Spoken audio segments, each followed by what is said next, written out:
Hello दोस्तों, कैसे हैं आप सब। चलिए दोस्तों स्टार्ट करते हैं। आज हमारा revision session yes no complete chapter number 7 का जो हमें कवर अप करना है ना। दोस्तों जैसा कि हमने आपको बताया था ये चैप्टर 3 तरीके से डिवाइड होता है। चैप्टर नंबर 7 दिमाग में रख लेंगे। पहला चैप्टर, दूसरा सेशन एंड तीसरा सेक्शन। पहला सेक्शन बोलता है साइबर लॉ, ठीक है। दूसरा सेक्शन हमारे पास बोलता है दोस्तों रेगुलेटरी अथॉरिटीज।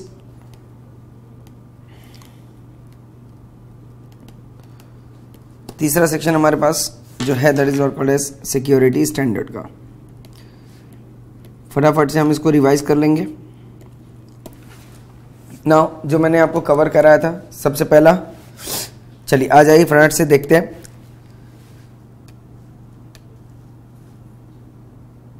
साइबर लॉ हमारे पास आ रहा है। साइबर लॉ मैं कह रहा याद हो हमने ऑब्जेक्टिव से स्टार्ट किया था। ऑब्जेक्टिव हमने बताया था आपको दोस्तों ABCDEFS। तो यहाँ पे हमारे पास ऑब्जेक्टिव था।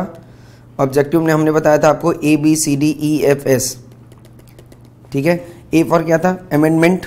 B for books of account, amendment हो गया, बुक्स ऑफ अकाउंट हो गया। C फॉर हो गया commercial transactions, that is not called as any means of what, electronic communication, ठीक है। कॉमर्शियल ट्रांजेक्शन इसको हम बोलते हैं। देन D फॉर था हमारे पास डिजिटल सिग्नेचर, E फॉर था इलेक्ट्रॉनिक फाइलिंग, F फॉर था हमारे पास electronic fund transfer and S for था इलेक्ट्रॉनिक स्टोरेज, जिसका हमने लीगल रिकॉग्निशन प्रोवाइड किया था दोस्तों ना। इसके बाद की इश्यूज हमने कवर कर लिया था, ठीक है। की इश्यूज में हमने 3 चीजें डिस्कस की थी, that is authenticity, reliability and accessibility ना दोस्तों। इसके बाद हमारे पास आता है सेक्शन नंबर 1 हमने जो कवर किया था। Section number 1 talks about what, applicability की बात कर रहा था,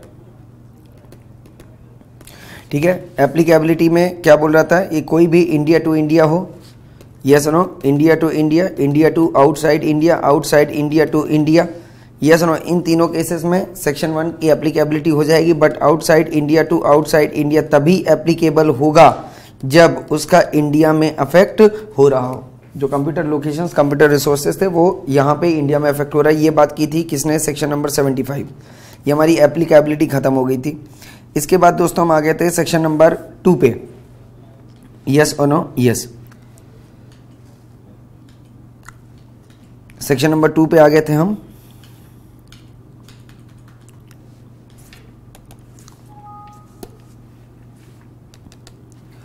यस, तो यहाँ पे सेक्शन नंबर 2 था।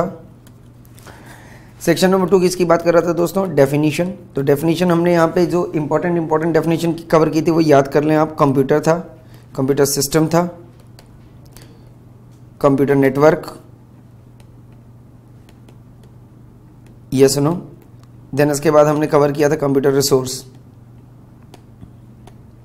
कंप्यूटर में हमने बात की थी कोई भी कंप्यूटर, यस नो, इलेक्ट्रॉनिक हो, मैग्नेटिक हो या ऑप्टिकल डिवाइस हो जो क्या प्रोवाइड करता हो, मेल फंक्शन प्रोवाइड करता हो, उसमें इंक्लूड कर देंगे दोस्तों input, process, output, storage, communication device, communication software which is either being connected with computer system और कंप्यूटर नेटवर्क। फिर इसके बाद कंप्यूटर सिस्टम में आ गया था collection of computers, collection of computers which has what, mail function and exclude कर देंगे, माइनस कर देंगे इसमें कैलकुलेटर। यहाँ पे क्या था, कनेक्टिविटी ऑफ वन और more computers by using what, common communication channel, that is what called as satellites वगैरह थे, यस और नो, माइक्रोवेव्स थे, टेरेस्ट्रियल लाइन था। टेरेस्ट्रियल लाइन मतलब टीवी चैनल्स, यस और नो। एंड देन इसके बाद दोस्तों यहाँ पे कंप्यूटर रिसोर्स। कंप्यूटर रिसोर्स मतलब क्या था, जितना भी आपका कंप्यूटर, जितना भी आपका computer system, computer network, yes no, communication device plus data plus उसका सॉफ्टवेयर, ये सब कुछ क्या कहलाएगा, कंप्यूटर रिसोर्स। ये हमारा सेक्शन 2 में इंपॉर्टेंट डेफिनेशन हमने कवर कर दी थी। देन सेक्शन 2 की अगेन डेफिनेशन हमने कवर की थी यहाँ पे, ओरिजिनेटर। ओरिजिनेटर के बाद यहाँ पे ओरिजिनेटर कवर किया था। देन ओरिजिनेटर के बाद हमने कवर किया था दोस्तों एड्रेसी, यस और नो। देन इसके बाद हमने कवर किया था एड्रेसी के बाद इलेक्ट्रॉनिक रिकॉर्ड। देन दिमाग में आप रख लें इलेक्ट्रॉनिक फॉर्म, ठीक है। देन इसके बाद हमने कवर किया था डिजिटल सिग्नेचर।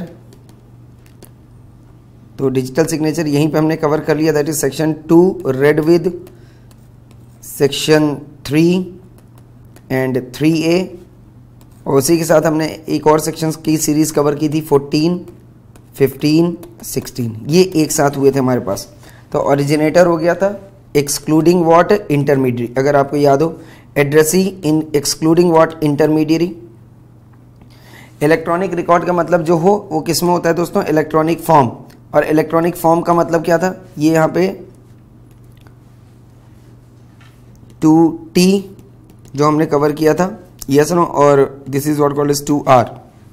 इलेक्ट्रॉनिक फॉर्म का मतलब अदर देन पेपर, जो मैंने आपको बताया था, other than paper. Digital signature section 3 में कवर था, एंड सच इलेक्ट्रॉनिक सिग्नेचर जो था, सिग्नेचर, वो सेक्शन नंबर 3A में कवर किया था हमने। तो ओरिजिनेटर हो गया, एड्रेसी हो गया दोस्तों, रिकॉर्ड हो गया, फॉर्म हो गया। डिजिटल सिग्नेचर क्या बोलता था, ऑथेंटिकेशन ऑफ इलेक्ट्रॉनिक रिकॉर्ड्स। यहां पे हम देख लें, सेक्शन नंबर 3 आता है हमारे पास, authentication of electronic record by affixing what, digital signature, yes और नो। देन इसके बाद हमारे पास आता है दोस्तों, यस, क्रिप्टो सिस्टम था। देन इसके बाद एफिक्सिंग द डिजिटल सिग्नेचर सबसे पहला था by using what, asymmetric crypto system. Asymmetric crypto system का मतलब मैंने आपको बताया था। तो यहाँ पे क्या हो गया था, डिजिटल सिग्नेचर यूज कर रहे हैं। डिजिटल सिग्नेचर क्या यूज कर रहा है, एसिमेट्रिक क्रिप्टो सिस्टम यूज कर रहा है। एसिमेट्रिक क्रिप्टो सिस्टम प्राइवेट की एंड पब्लिक की यूज कर रही थी। ये डेफिनेशन में हमने आपको कवर कर दिया था, यस नो। 2F में 2F डेफिनेशन, और प्राइवेट की क्या यूज करता था, 2ZB, Z, yes no, B, sorry ZC and ZD, 2ZD। तो यहाँ पे प्राइवेट की क्या यूज कर रहा था, क्रिएट कर रहा था, और ये पब्लिक की क्या यूज कर रहा था, वेरीफाई कर रहा था सिग्नेचर को। और ये दोनों भी जो बना रहे थे, that is what called as key pair बना रहे थे दोस्तों। सच इलेक्ट्रॉनिक सिग्नेचर 3A हमने कवर किया। ये बोलता है 3 में लिखी गई बात को आप भूल जाएं, but subsection 2 that is what called as reliability को ध्यान में रखते हुए सब्सक्राइबर कोई भी ऑथेंटिकेट कर सकता है electronic bye using what, such electronic signature, अगर दो चीजें हो, रिलायबल और सेकंड शेड्यूल। रिलायबल का मतलब 5 चीजें दोस्तों 5 चीजें। पहली क्या थी, it should be linked, yes और no, it should be linked with the signatory. दूसरा, it should be linked with the signatory, it should be under the control of the signatory. Any alteration to the signature should be detectable. Any alteration to the information should be detectable, and any other such condition. Then central government ये prescribe करेगा procedure को, वो add भी कर सकता है, remove भी कर सकता है सेकेंड शेड्यूल से, यस नो। बट ये बोलता था जो चीज रिलायबल नहीं होगी उसे आप ऐड नहीं कर सकते। तो no electronic signature authentication specified in second schedule unless it is reliable. Then इसके बाद ये बोलता है कि जब भी आप कोई चीज काम ऐड करेंगे, रिमूव करेंगे, it should be before the, हाँ जी, both house of what, parliament ना। इसके बाद हमारे पास दोस्तों सेक्शन 2 की सीरीज 3A 14, 15, 16 के साथ कंप्लीट होती है। फिर यहाँ पे हमने किया था electronic governance, but electronic governance करने के पहले मैं आपको 14, 15, 16 यहीं पे कवर कर देता हूँ। 14 क्या बोलता था, 15 क्या बोलता था, 16 क्या बोलता था। 14 क्या बोलता था, 16 सबसे पहले हम पढ़ते थे। ये बोलता था security procedure provided by central government, yes no, in context of what, 14 and 15। 14 and 15 के केस में सिक्योरिटी प्रोसीजर प्रोवाइड किया सेंट्रल गवर्नमेंट ने। 14 क्या बोलता था, इलेक्ट्रॉनिक रिकॉर्ड की सिक्योरिटी। इलेक्ट्रॉनिक रिकॉर्ड कब सिक्योर होगा, from the point of origin to the point of destination. अगर आप यहां पे देखेंगे दिया है, यहां पे क्या लिखा है, security procedure in context of what, electronic record कब से, from such point of time to point of verification. और इलेक्ट्रॉनिक सिग्नेचर सिक्योर हो जाएगा दोस्तों कब, जब यहां पे, हाँ जी, एक्सक्लूसिव कंट्रोल ऑफ सिग्नेटरी हो, and it should be stored as per the rules. 16 मैंने आपको बता दिया, 14, 15 सेंट्रल गवर्नमेंट 14, 15 के लिए सिक्योरिटी प्रोसीजर प्रोवाइड करता है। That's all about. देन इसके बाद हमारे पास पीछे है हमारे पास electronic governance, that is section number 4 से लेके 10A तक हम कवर करेंगे दोस्तों, यस नो। 4 यहां पे क्या बोल रहा है दोस्तों, legal recognition of what, electronic record. तो यहाँ पे बोलता है कोई भी अगर एक्ट बोलता है कि कोई भी काम अगर आप राइटिंग किस में कर रहे हैं, कोई भी इंफॉर्मेशन राइटिंग में अवेलेबल है, हैंड राइटिंग में अवेलेबल है, then such requirement shall be deemed to be satisfied if it is available in electronic form. दूसरा यहाँ पे बोलता है 5 सिग्नेचर की बात कर रहा था, तो सेक्शन नंबर 4 अगर मैं बात करता हूं तो ये किसकी बात कर रहा था, information should be in writing.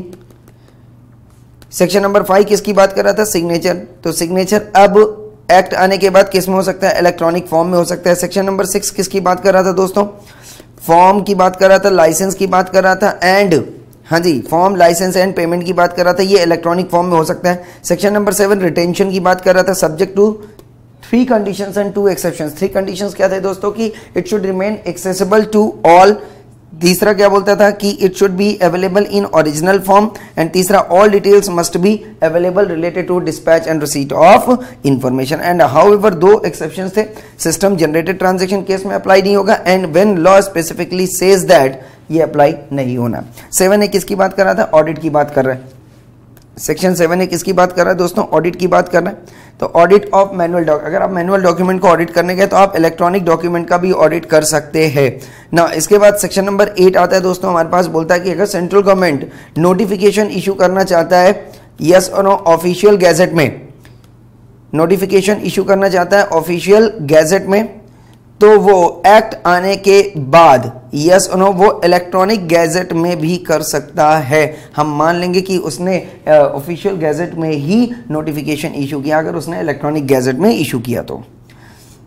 ना 9 क्या बोलता है, सेक्शन 9 क्या बोलता है कि कोई भी गवर्नमेंट को फोर्स नहीं कर सकता है 6, 7, 8 में कही गई बातों के रिस्पॉन्ड के लिए। तो 6, 7, 8 में भले ही सेंट्रल गवर्नमेंट ने आपको बोला इलेक्ट्रॉनिक फॉर्म में करिए, बट कोई भी पब्लिक सेंट्रल गवर्नमेंट को नहीं बोल सकती कि आप उसका रिस्पॉन्ड भी इलेक्ट्रॉनिक फॉर्म में करेंगे। नाउ 10 बोलता है सेंट्रल गवर्नमेंट का rule in context of what, electronic signature. मैंने बताया था टाइप्स ऑफ इलेक्ट्रॉनिक सिग्नेचर, ये 2 बात होगी वही नंबर सेक्शन नंबर 3 वाला एंड 3A वाला, मतलब digital signature, asymmetric crypto system and symmetric crypto system, जहां पे आप 2 की यूज करते हैं, जहां पे आप सिंगल की यूज करते हैं। ये 2 तरीके की टाइप होगी। फिर मेल एंड फीमेल बताया था, that is manner and format of what, affixing electronic signature. दूसरा manner and procedure for identification of person affixing the electronic signature, and fourth control procedures related to what, section number 14, that is electronic record के context में, and fifth is any other matter। Validity of the contract 10A, यहाँ पे क्या हो गया दोस्तों, validity of contract form through electronic means. इसका मतलब क्या हो गया कि कोई भी कॉन्ट्रैक्ट अनएनफोर्सेबल नहीं हो सकता merely on the ground that the communication, acceptance and revocation of the contract is made in electronic form ना। इसके बाद हमारे पास 14, 15, 16 हो गया। तो यहां तक हमारा पूरा का पूरा प्रोसीजर कंप्लीट हो गया। अब जो हमने पढ़ा था यहां से section 9, section number 10, section number 10A, ये तीनों भी कवर हो गया। 9 कोई भी कंपेल नहीं कर सकता, फोर्स नहीं कर सकता, no one can force to government, central government और state government, any. Rules of central government था in context of, in respect of what, electronic signature, ठीक है। एंड 10A किसकी बात कर रहा था दोस्तों, वैलिडिटी ऑफ द कॉन्ट्रैक्ट, ठीक है ना। यहां पे हमारा कंप्लीट हो गया। 14, 15, 16 ऑलरेडी हमने कवर कर लिया ना। अब हम आ जाएंगे दोस्तों पेनाल्टी पे, पेनाल्टी फॉर कंट्रावेंशन। तो फॉर कंट्रावेंशन की पेनाल्टी यहां पे 3 थी, अगर आपको याद हो। सेक्शन नंबर 43 था, 43A था, 44 था एंड 45 था। सेक्शन 43 बात करता है कि दोस्तों आपको याद हो कि एनी पर्सन और PIC without permission does any 10 act, yes no, और उससे पार्टी को लॉस हो जाए, उसको क्या पे करना पड़ेगा, कंपनसेशन पे करना पड़ेगा। सिंपल सी बात बोलता था, यस नो। ये 10 एक्ट कौन कौन से दोस्तों, एक्सेस कर लिया उसने, डाउनलोड कर लिया, या उसने कंप्यूटर कंटामिनेंट, या उसने वायरस डाल दिया, यस और नो। देन इसके बाद डैमेज कर दिया, डिसरप्ट कर दिया, डिनायल ऑफ एक्सेस कर दिया। देन इसके बाद एनी असिस्टेंस और सर्विस चार्ज किया उसने, या तो उसने इंफॉर्मेशन को ऑल्टर, डिस्ट्रॉय और डिलीट कर दिया, या तो उसने कंप्यूटर सोर्स कोड को स्टील, कंसील, ऑल्टर, डिस्ट्रॉय कर दिया, ठीक है। इस केस में 43 लग जाएगा। 43A क्या बोलता था, तो अगर कोई भी बॉडी कॉर्पोरेट नेग्लिजेंस दिखाती है, क्या करती है, नेग्लिजेंस दिखाती है in implementing security procedures, reasonable security process, और उसके कारण कंपनी ऑफ पार्टी को लॉस हो जाता है, definitely has to pay what, compensation. बस ये 43 था। 44 3 चीजों की बात करता है, अगर आपने फर्निश नहीं किया, या फाइल नहीं किया, या तो फिर आपने बुक्स ऑफ अकाउंट मेंटेन नहीं किया। ठीक है, तो फर्निश के लिए था 1,50,000 पर जो भी था यस नो कंट्रावेंशन। फाइल अगर आपने नहीं किया that is 5,000 per day, and books of account ये पर डे था दोस्तों, एंड बुक्स ऑफ अकाउंट क्या था 10,000 पर डे। तो जो सबसे क्रिटिकल पेनाल्टी थी वो ये थी। 45 रेसिडियल पेनाल्टी बोलता है। Residual penalty simple C Lawaris penalty that is what called 25,000 आप तो कंपनसेशन पे कर दो, और कंपनसेशन नहीं करोगे तो 25,000 हम आपको एज अ पेनाल्टी ले लेंगे, बात खत्म ना। यहाँ से हमारा कंट्रावेंशन वाला पूरा का पूरा सेक्शन कंप्लीट हो गया दोस्तों ना। इसके बाद हमारे पास आता है ऑफेंस। ऑफेंस में हमने अब पूरा सेक्शन आपको हम सीक्वेंस में बता देते हैं रिवाइज करने के लिए। 65, section number 66, section number 66A, section number 66B, section number 66C, section number 66D, 66E, 66F। Then इसके बाद आता है हमारे पास सेक्शन नंबर 67, 67A, देन 67 है 67A, 67B, 67C। देन इसके बाद यहाँ पे 67C के बाद 69 आएगा, 69A आएगा, 69B आएगा। देन इसके बाद 70 आएगा, देन 70A आएगा। ये सुनो, ये हमने पूरा का पूरा सेक्शन अगर आपको ध्यान हो 65, 66 एक साथ किया था। अब जो एक साथ किया था वो देख लेते हैं। 65, 66 एक साथ किया था, ई तक हमने एक साथ किया था, एंड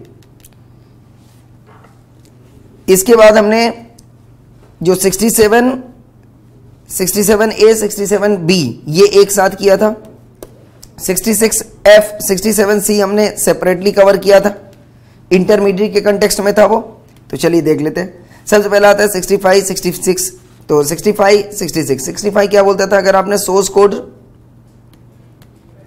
3 चीजें की है दोस्तों, डिस्ट्रॉय, डिलीट, ऑल्टर या कंसील, चोरी नहीं किया बस, ये सुनो आप कवर हो जाएंगे दोस्तों। 3 इयर्स की penalty plus 2 lakh,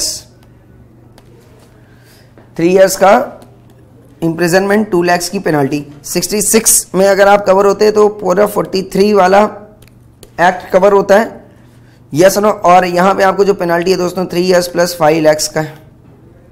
66A cancel हो गया था। 66B, C, D इसकी पेनाल्टी एक थी, बट ये B क्या बोलता था दोस्तों? B बोलता था अगर आप डिसऑनेस्टली स्टोलन रिसोर्स, चोरी किया हुआ रिसोर्स आप क्या करते हैं दोस्तों? रिट्रीव करते हैं या रिटेन करते हैं। ठीक है। 66 में बोलता है अगर आप आईडी पासवर्ड चोरी करते। 66D बोलता है थेफ्ट बाय पर्सनेशन, वोटिंग राइट, अगर आपको याद हो। ठीक है, वोटिंग राइट करते हैं। इन तीनों के केस में जो पेनाल्टी थी दोस्तों that is what called as 3 years और 1 लाख रुपीज, और बोथ यहां पे आप देख लें 65 हो गया 3 इयर्स 2 लाख। देन इसके बाद 66 था दैट इज 3 इयर्स 5 लाख की पेनाल्टी थी यहाँ पे, यस नो। 66A नहीं था, 66B 3 years 1 lakh, C 3 years 1 lakh, 66D 3 years 1 lakh, और 66E जो था दैट इज प्राइवेट पार्ट था। प्राइवेट पार्ट की बात कर रहा था। यहाँ पे जो पेनाल्टी 3 इयर्स और 2 लाख की थी। 66F अगर ये साइबर टेररिज्म की बात कर रहा है, मैंने यहाँ पे आपको बताया था अगर इंडिया की सुई अफेक्ट हो जाएगी आपके 3 एक्ट से, या तो जो नहीं करना चाहिए था आपने वो कर दिया दैट इज डिनायल,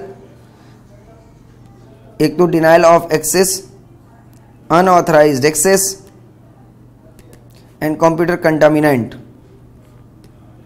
जिसके कारण से या तो जान गई या तो माल गया, यस और नो, या तो प्रोटेक्टेड सिस्टम अफेक्ट हो गया, यस और नो। तो जिसके कारण से आप कहां पे कवर हो जाएंगे दोस्तों? Imprisonment, imprisonment for life. ठीक है। देन इसके बाद दोस्तों वही बी पॉइंट बोलता था अनऑथराइज्ड एक्सेस, अनऑथराइज्ड एक्सेस आप करते हैं कोई भी रिस्ट्रिक्टेड इंफॉर्मेशन को जिसके कारण से फ्रेंडली रिलेशन, कंट्री का सुई और फॉरेन रिलेशन अफेक्ट होता है। सिंपल से दिमाग में रख ले, फॉरेन रिलेशन अफेक्ट होता है तो भी आप कवर हो जाएंगे। यस और 66F में।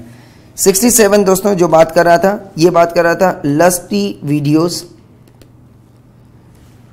देखें यहाँ पे 66E हो गया, F हो गया हमारे पास। देन लस्टी वीडियोस अगर ये बोलता है कि आप अगर कोई लस्टी वीडियोस पब्लिश वगैरह करते तो पहला जो कन्विक्शन है and second conviction, first and second. First बोलता है 3 इयर्स, कितना 3 years and 5 lakhs, 3 years plus 5 lakhs.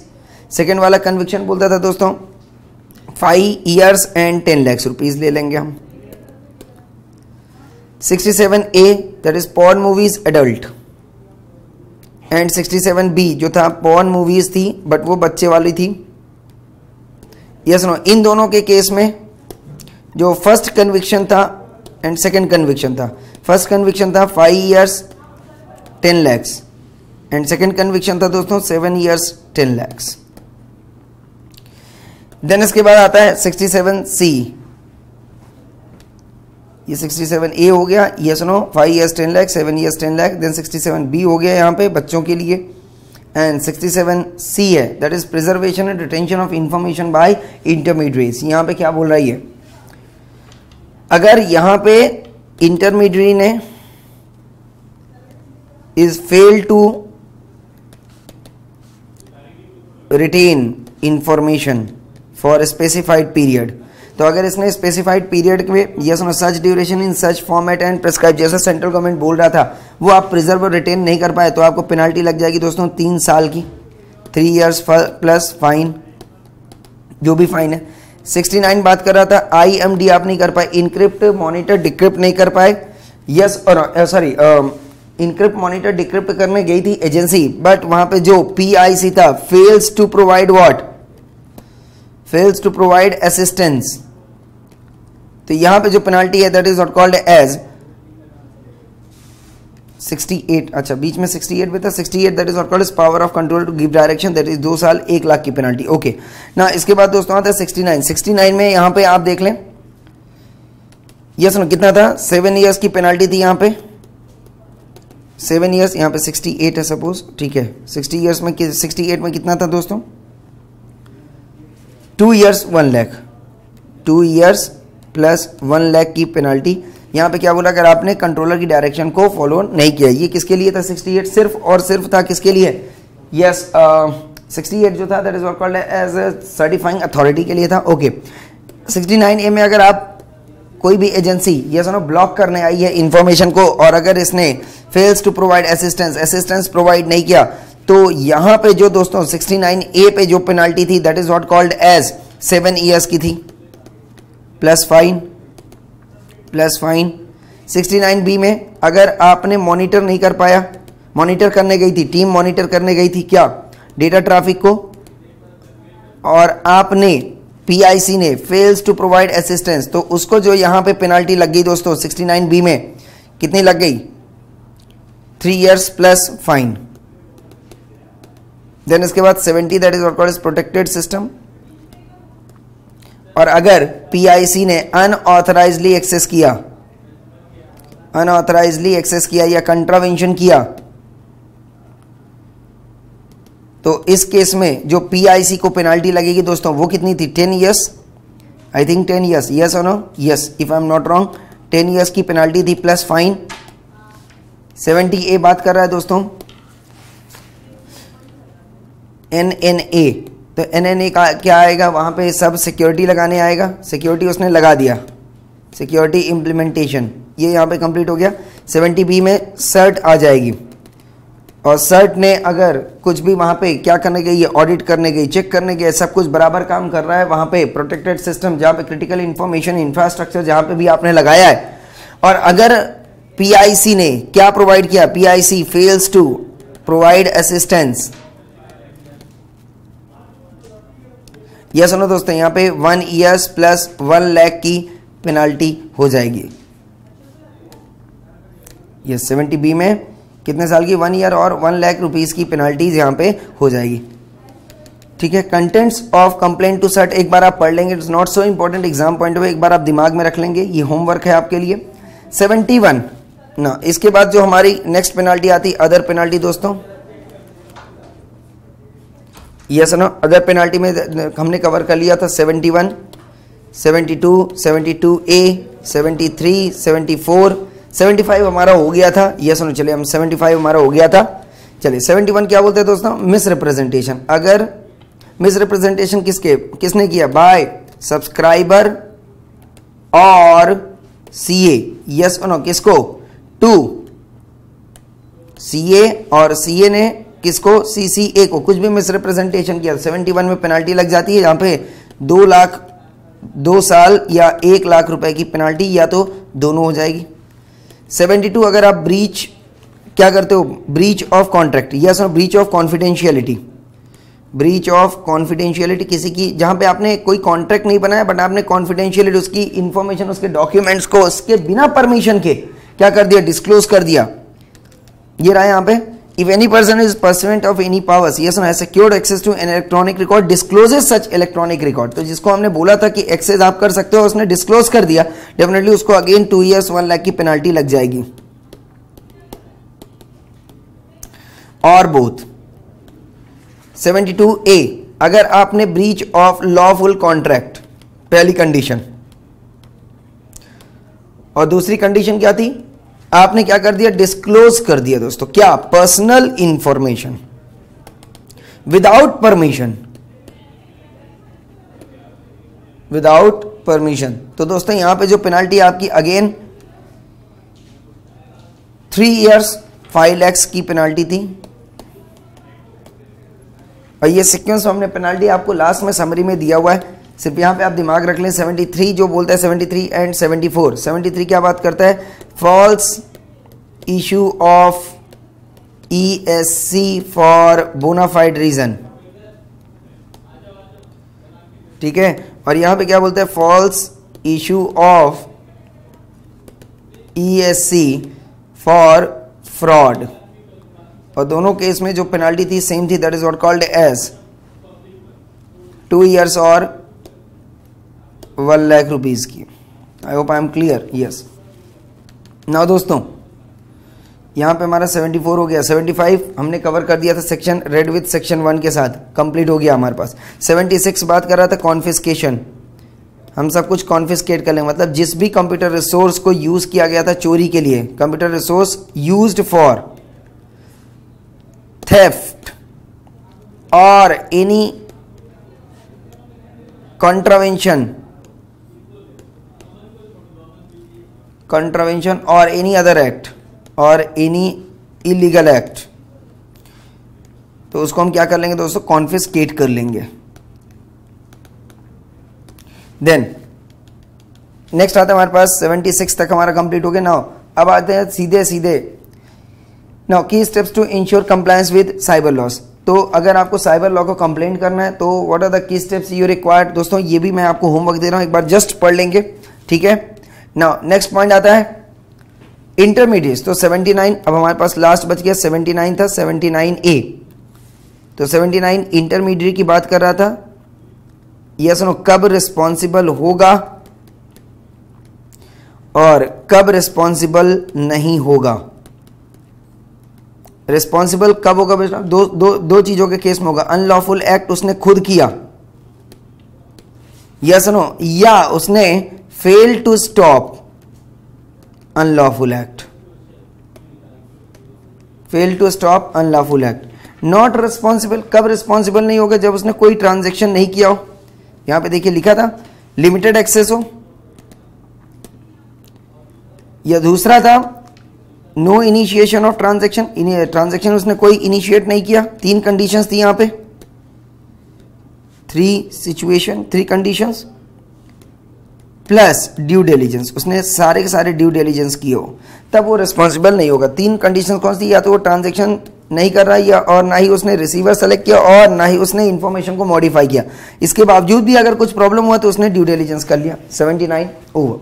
ना इसके बाद हमारे पास दोस्तों आता है 79A मिसलेनियस में,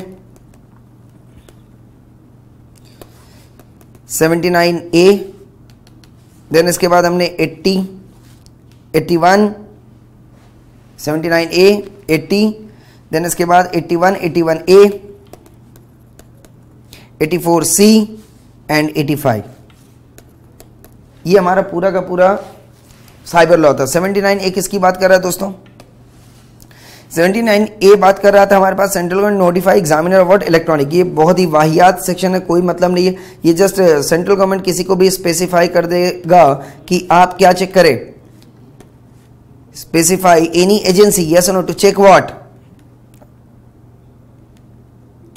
इलेक्ट्रॉनिक एविडेंस, कि एविडेंस बराबर है या नहीं, ये हम स्पेसिफाई कवर कर सकते हैं नहीं कर सकते, बराबर काम करेगा या नहीं करेगी, ये चेक करना है। तो हमने किसी भी एजेंसी को अपॉइंट कर दिया, वो चेक करेगा उसको। ओके, नाउ 80 किसकी बात कर रहा था दोस्तों?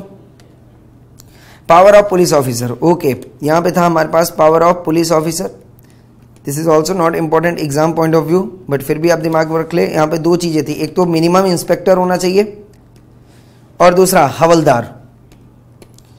अगर इंस्पेक्टर है तो वो एंटर कर सकता है, सर्च कर सकता है and arrest without warrant, without warrant कहां पे डाल सकता है? जेल में डाल सकता है।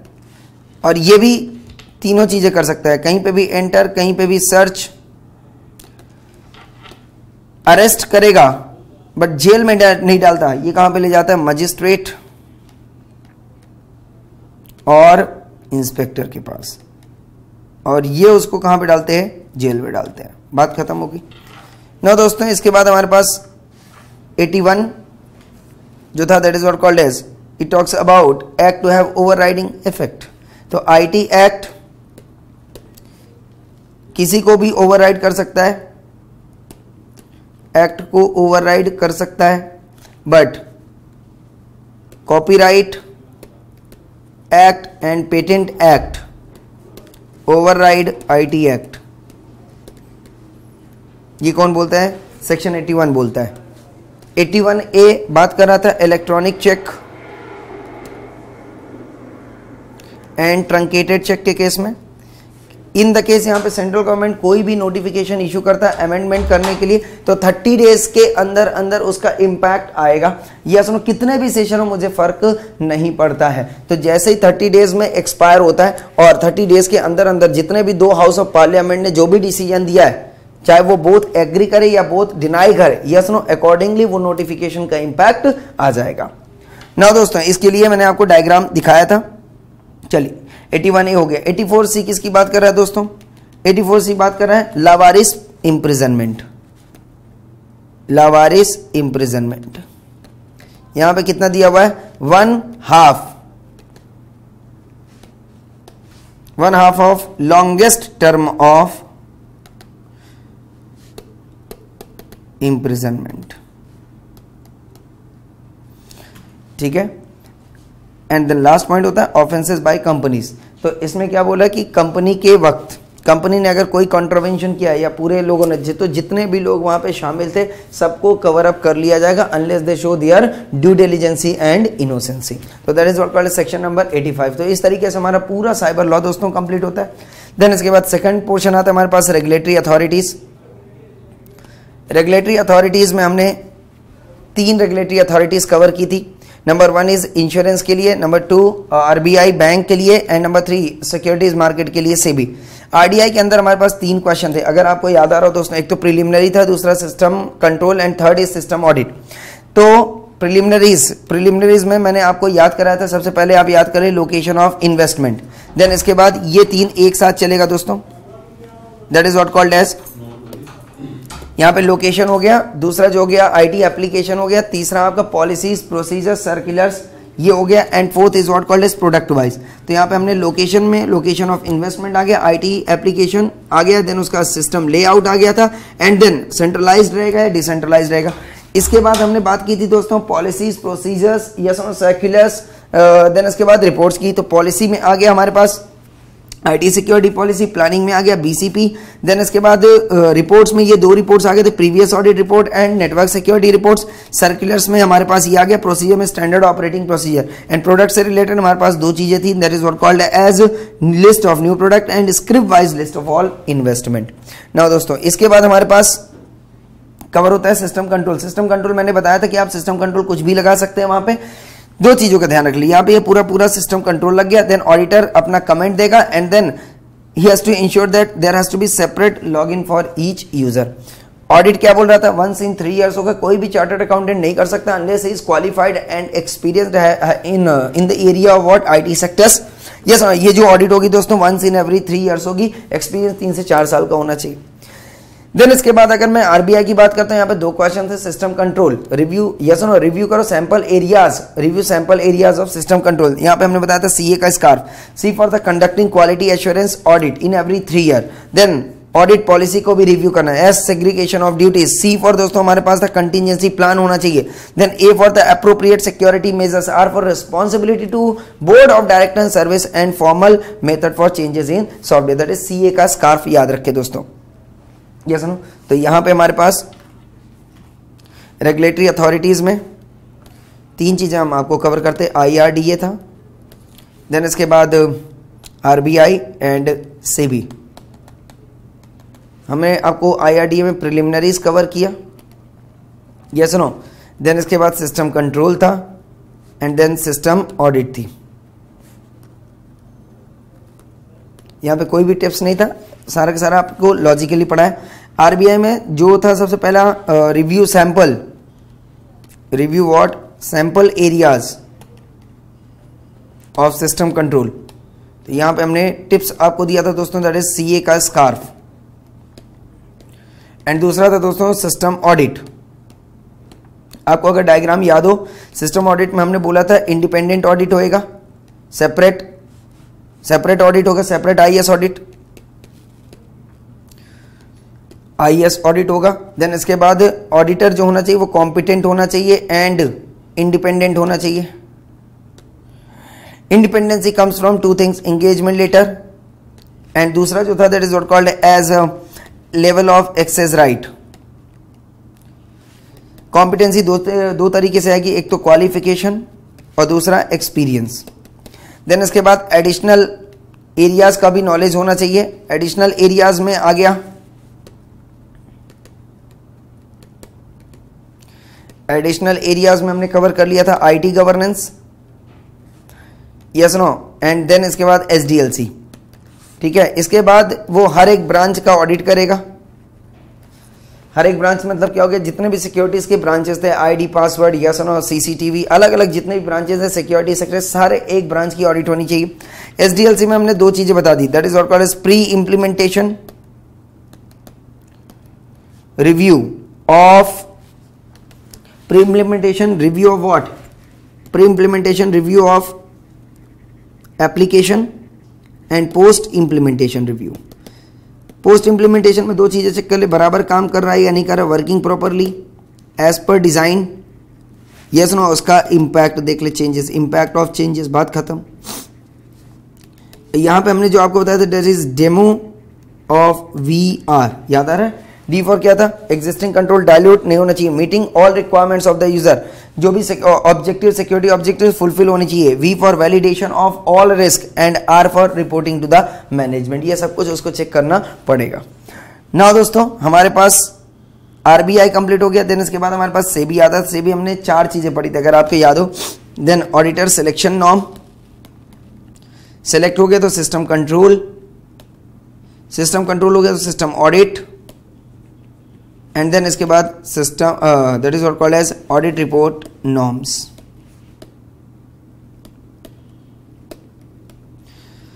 सिलेक्शन के लिए मैंने बोला था there has to be qualification, there has to be experience, अगर आपको याद हो।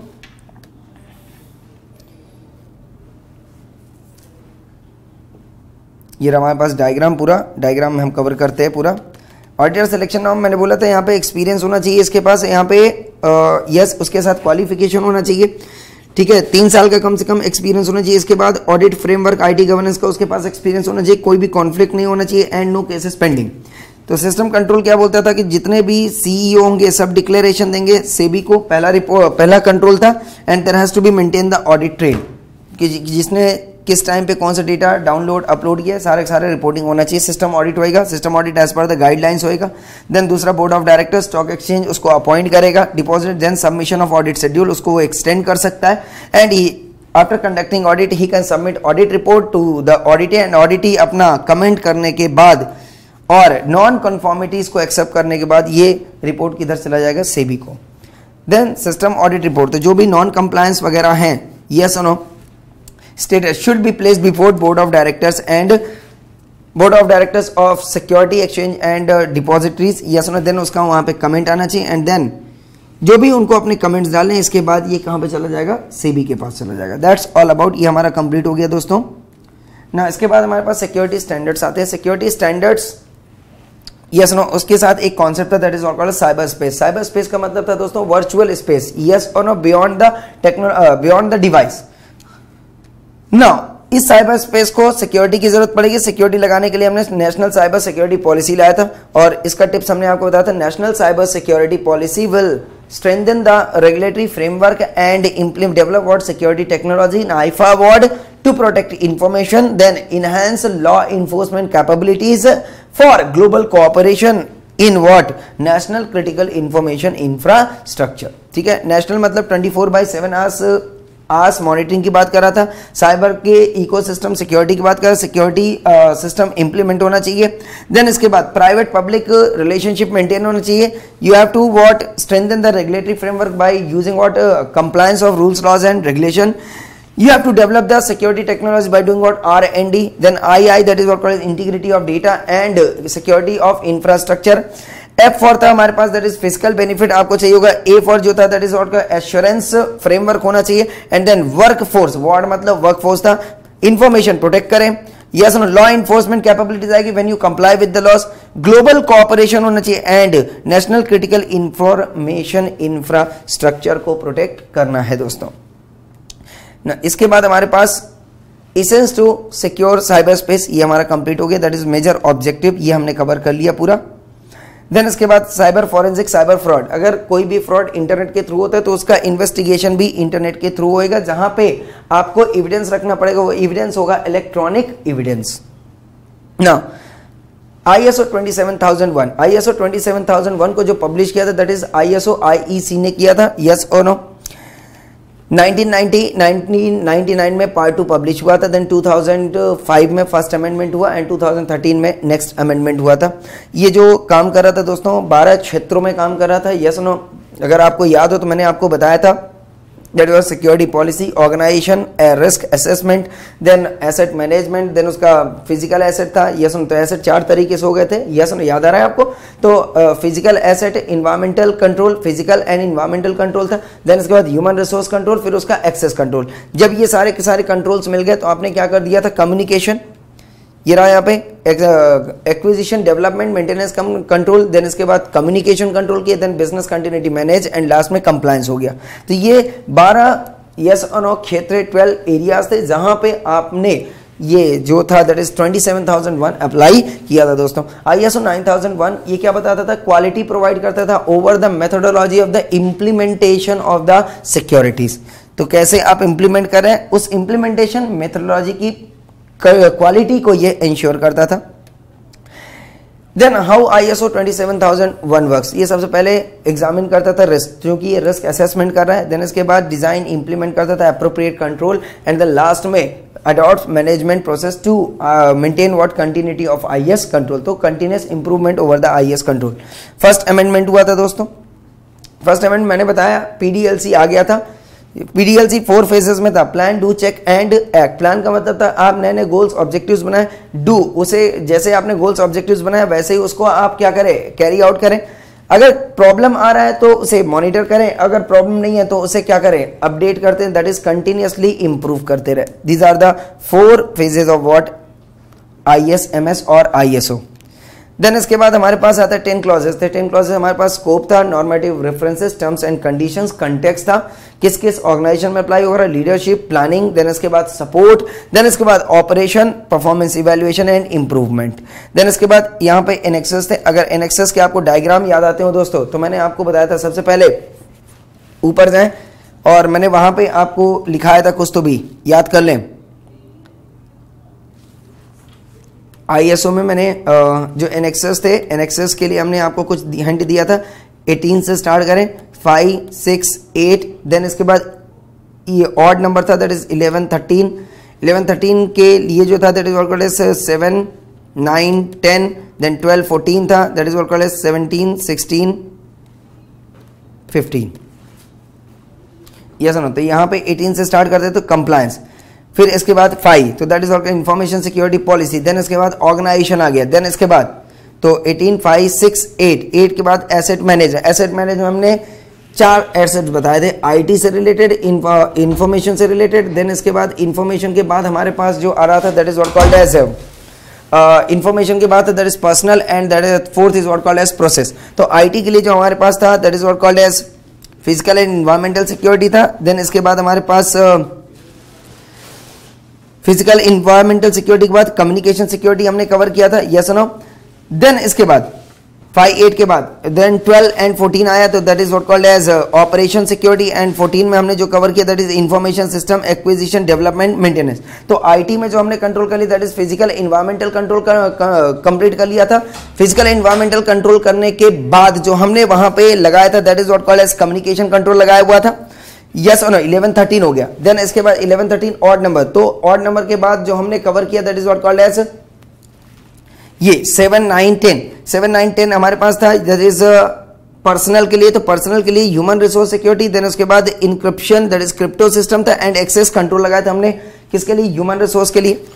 देन इसके बाद आ रहा था हमारे पास पर्सनल के बाद प्रोसीजर्स। प्रोसीजर्स में हमने ऑपरेशन कंट्रोल लगा दिया था दोस्तों, यस नो। देन इसके बाद नीचे जो आ गया that is what called communication, communication बोल रहा हूं मैं, that is acquisition development and maintenance, that is what called as 12 and 14। तो 12 पे ऑपरेशन सिक्योरिटी एंड 14 पे इंफॉर्मेशन सिस्टम सिक्योरिटी स्टैंडर्ड्स आ गया। एंड 12, 14 के बाद 17, 16 एंड 15। तो 17 में आ गया था हमारे पास information security in business continuity, then business continuity maintain करने के बाद incident and we maintain the relationship with the external parties.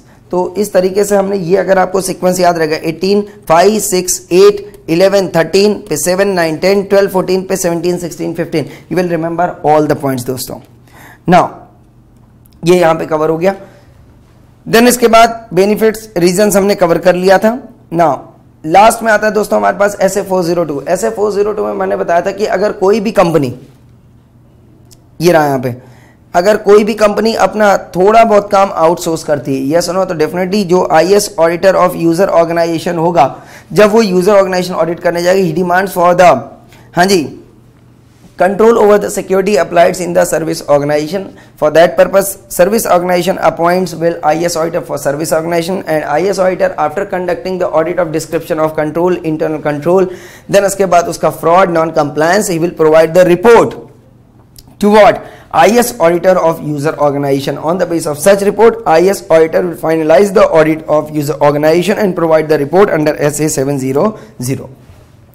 SA402 का जो ऑडिट रिपोर्ट है वो टाइप 1 टाइप 2 फॉर्म में होता है, पर्टिकुलर डेट पे पर्टिकुलर पीरियड के लिए, पर्टिकुलर डेट के लिए टाइप 1, पर्टिकुलर पीरियड के लिए टाइप 2। देन इसके बाद दोस्तों हमारे पास जो डिटेल में आता है, तो डिटेल डिस्क्रिप्शंस दोनों भी, डिस्क्रिप्शन ऑफ कंट्रोल दोनों भी प्रोवाइड करेगा, बट टेस्टिंग ऑफ कंट्रोल ये कौन प्रोवाइड, टेस्टिंग स्टेटस कौन प्रोवाइड करता था, टाइप 2 रिपोर्ट प्रोवाइड करता था ना। इसके बाद दोस्तों हमारे पास आता है ITIL। ITIL की ये 10 इंट्रोडक्शंस आप याद कर लें, that is published by UK government. अच्छा, SA402 पब्लिश्ड बाय ICAI, बराबर है क्या, यस। नो, इसके बाद दोस्तों ये आता है, it has a set of what, management of what, IT services. Then तीसरा था design develop and implement the management mechanism, तो DDI of ITSM। Then valuable service deliver करेगा, वो 5 सर्विसेज मैंने बताई थी, जो 5 पब्लिकेशंस में डिसीजन मेकिंग इंप्रूव हो जाएगा इसका। देन टोटल कॉस्ट विजिबिलिटी मिलेगी दोस्तों, यस नो। देन इसके बाद टोटल कॉस्ट पे क्या मिलेगा, इससे विजिबिलिटी मिलेगा, यस।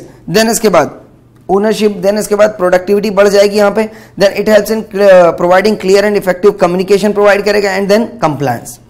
नेक्स्ट पॉइंट आता है दोस्तों हमारे पास 5 पब्लिकेशंस यहाँ पे थे हमारे पास। 5 पब्लिकेशन कौन कौन सी थी? सर्विस स्ट्रेटजी थी, then service design, service transition, fourth हमारे पास service operation, and fifth is continuous improvement. Now दोस्तों सर्विस स्ट्रेटजी में हमारे पास सबसे पहले मैंने बताया था आपको सर्विस पोर्टफोलियो, ये बताता है कि कहाँ कहाँ पे आपको इन्वेस्टमेंट, कौन कौन से इन्वेस्टमेंट, कौन कौन से प्रोजेक्ट, कौन कौन से एक्टिविटीज, फाइनेंशियल मैनेजमेंट, कॉस्ट कितना होएगा, डिमांड मैनेजमेंट, किस चीज का आप डिमांड फोरकास्ट कर सकते हैं, कैसे डिमांड फोरकास्ट करेंगे, ये सारी डिटेल्स डिमांड मैनेजमेंट प्रोवाइड कर रहा था। आईटी सर्विस जनरेशन, जो भी आप सर्विस जनरेट करें उसमें क्या होना चाहिए दोस्तों? क्वालिटी होनी चाहिए। Business, you can share your knowledge yes और no with another business owners to have maintain what relationship. तो बिजनेस मैनेजमेंट बोलता था you have to understand, define and support broad spectrum of what business activities related to providing consuming knowledge. तो यहाँ पे you can share your knowledge with other business parties, that's how you can maintain your relationship. तो पहला point हो गया था हमारे पास, portfolio आप बना लें, देन उसका फाइनेंशियल मैनेजमेंट, देन उसका डिमांड, देन उसका आईटी सर्विस जनरेशन क्वालिटी के साथ, and fifth is what called as relationship management. Then इसके बाद सेकंड आता है दोस्तों हमारे पास सर्विस डिजाइन।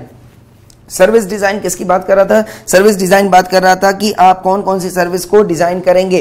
तो जितनी भी नई नई आपको आईटी सर्विसेज प्रोवाइड करना है, you have to design those IT service, and whatever the changes are required you have to design those changes. तो यहाँ पे ये चेंजेस एंड इंप्रूवमेंट की डिजाइन होगी, एंड जो जो आप आईटी सर्विस प्रोवाइड करना चाहते हैं उसकी डिजाइनिंग आप यहाँ पे करेंगे।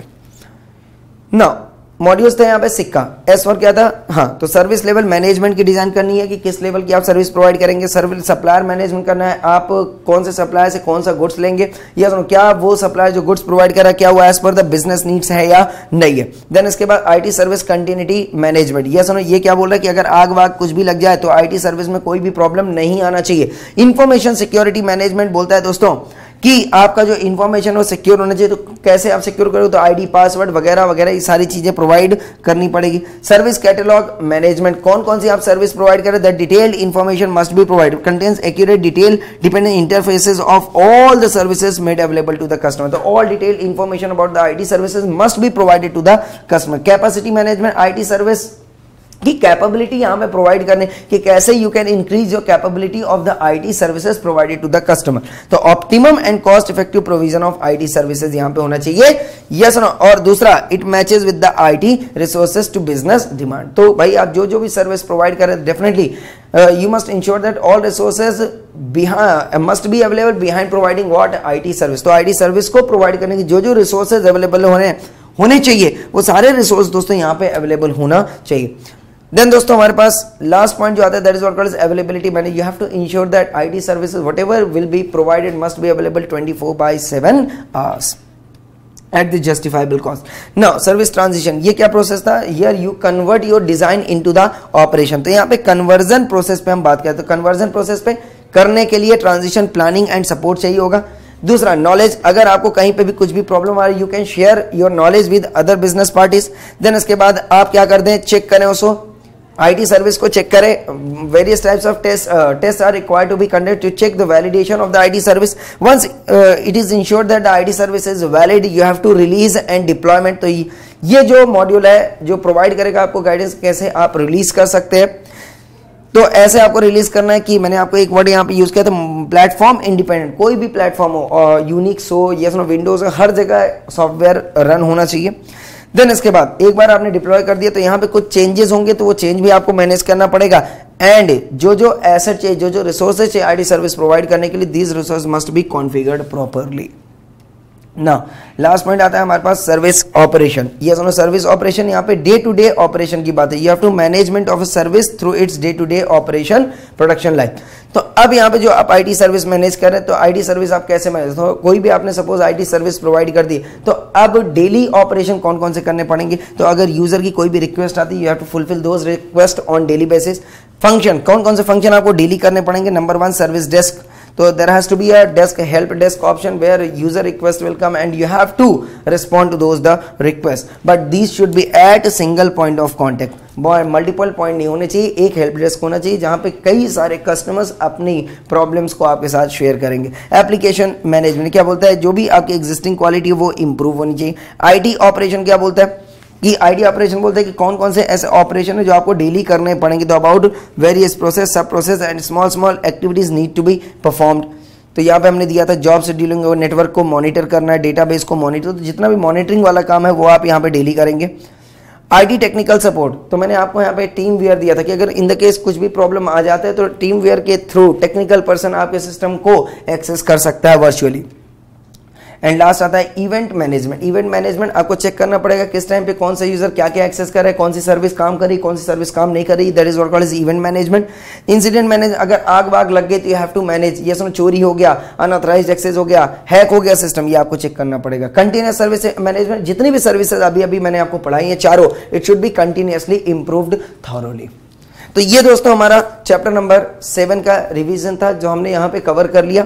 Yes no, and you have to revise these chapters in such a very high speed, yes no, so that you can grab the concept with a very few minutes.